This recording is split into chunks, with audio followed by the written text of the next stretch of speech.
नमः शिवाय। स्वागत है आपका सौभाग्य दीप के ज्योतिष कार्यक्रम में। अब मैं आपको यह जानकारी दूंगा कि घर में जो पूजा स्थान आपने बनाया हुआ है वह कहाँ होना चाहिए और उसमें जो मूर्तियाँ या भगवान के जो चित्र आपने लगाए हैं उनकी ऊंचाई कितनी होनी चाहिए। अगर आप इसे समझ लें तो यह जानकारी आपके लिए बहुत ही लाभदायक सिद्ध हो सकती है।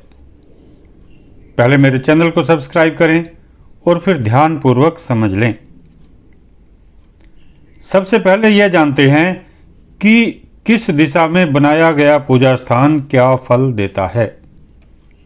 अगर पूजा स्थान पूर्व दिशा में है तो घर का मुखिया सात्विक होता है और समाज में सम्मान पाता है। ईशान कोण में पूजा स्थान होने से घर के सभी सदस्य सात्विक होते हैं और उनका स्वास्थ्य अच्छा होता है। उत्तर दिशा में पूजा स्थान होने से घर के मुखिया के सभी छोटे भाई बहन या संतान सुखी होते हैं। दक्षिण दिशा में पूजा स्थान होने से घर का मुखिया जिद्दी व गुस्सैल होता है। आग्नेय कोण में पूजा स्थान होने से मुखिया जिद्दी व गुस्सैल होता है और साथ ही सारे निर्णय स्वयं करता है। नैऋत्य कोण में मंदिर होने से सबको पेट की खराबी व लालचीपन होता है। वायव्य कोण में पूजा स्थान होने से घर का मुखिया यात्रा का शौकीन, अशांत व बदनाम होता है। पश्चिम दिशा में पूजा स्थान होने से घर का मुखिया सब कामों में आर्थिक दृष्टिकोण देखने वाला होता है। लाभ व हानि की उसे बहुत फिक्र होती है। अब प्रश्न यह है कि घर में मंदिर कहां पर हो। पूजा स्थान के लिए घर का मध्य स्थान सबसे अच्छा होता है क्योंकि वहां से सकारात्मक ऊर्जा सारे घर में जाती है। अब कुछ और महत्वपूर्ण बातें समझ लें।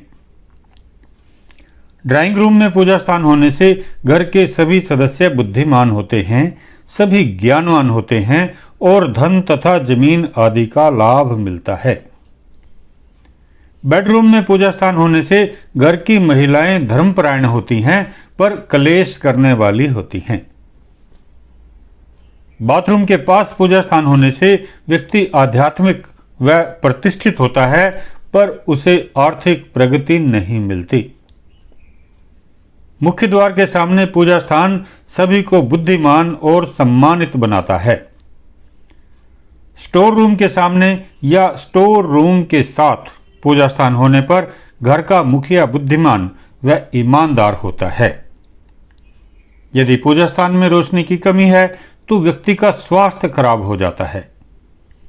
पूजा घर में अंधेरा हो, सफाई न हो, कबाड़ हो तो ऐसे व्यक्ति को शत्रु परेशान करते हैं, आर्थिक नुकसान होता रहता है और बीमारी हमेशा घेरे रखती है। यदि पूजा स्थान में मूर्ति खंडित हो या देवताओं के चित्र फटे हुए हों या फ्रेम का कांच टूटा हुआ हो तो बहुत अशुभ होता है। पूजा स्थान के ऊपर या नीचे शौचालय हो तो व्यक्ति के विचार दूषित रहते हैं। यह नहीं होना चाहिए। अब इस बात पर विचार करते हैं कि मंदिर की ऊंचाई कितनी होनी चाहिए। किसी भी घर में मंदिर की ऊंचाई नाभि से नीचे और गर्दन से ऊपर नहीं होनी चाहिए। यदि आप खड़े होकर पूजा करते हैं तो भी यही, और बैठकर पूजा करते हैं तो भी ऊंचाई इतनी ही होनी चाहिए, यानी देवता की सामने की दृष्टि आपकी नाभि से ऊपर और गर्दन के सामने तक ही होनी चाहिए। मंदिर में बृहस्पति का वास माना जाता है और बृहस्पति के बारे में कहा जाता है कि यह जहां बैठता है वहां हानि करता है पर इसकी दृष्टि में अमृत होता है। यह अमृत आपके हृदय के सामने होगा तो आपके हृदय में भी अमृत बरसेगा और आपके विचार, आपके संस्कार, आपकी भावनाएं आदि सब कुछ अमृत के तुल्य होता जाएगा। दूषित विचार नहीं आएंगे, बुद्धि में गंदगी नहीं आएगी, सबके प्रति आपकी भावनाएं अच्छी होंगी और उसका परिणाम भी आपको अच्छा मिलेगा। बृहस्पति की दृष्टि में तो अमृत होता है, पर जहां वह बैठता है वहां शुभ नहीं करता। मंदिर बृहस्पति का स्थान है। मंदिर के अंदर रहने वाले पंडित अक्सर अधिक सुखी नहीं होते। हम सुनते आए हैं कि पहले जो भी धार्मिक व्यक्ति नगर में आते थे वे नगर के बाहर ही विश्राम करते थे और अपनी कुटिया बनाते थे। लोग वहीं उनके दर्शन करने आते थे। अब तो सब ऐसे महापुरुष या तो होटलों में ठहरते हैं या इनके नगर के बीचों बीच बड़े आलीशान बंगले होते हैं। पर बात अब भी वही है।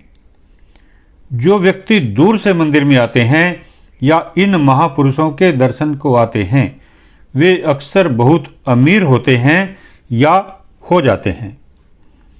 बड़े बड़े मंदिरों के बिल्कुल पास रहने वाले व्यक्तियों की आर्थिक स्थिति केवल काम चलाऊ ही होती है, जबकि लाखों करोड़ों का दान करने वाले दूर से ही आते हैं। इसलिए इन सब बातों को समझ लें, इन्हें याद रखें और इन पर अमल करें। समझने की बात यह है कि मंदिर देवता का स्थान है, वहां देवता ही रहेंगे, देवता को ही रहने दें। घर में भी जो देवता का स्थान है उसे देवता के रहने लायक बनाएं, साफ सुथरा व स्वच्छ रखें, इसी में आपकी भलाई है। कुछ और जानना है तो हमें लिख भेजें।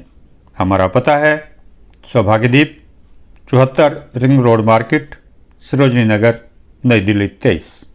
Phone number 9990592222 9990584444। धन्यवाद।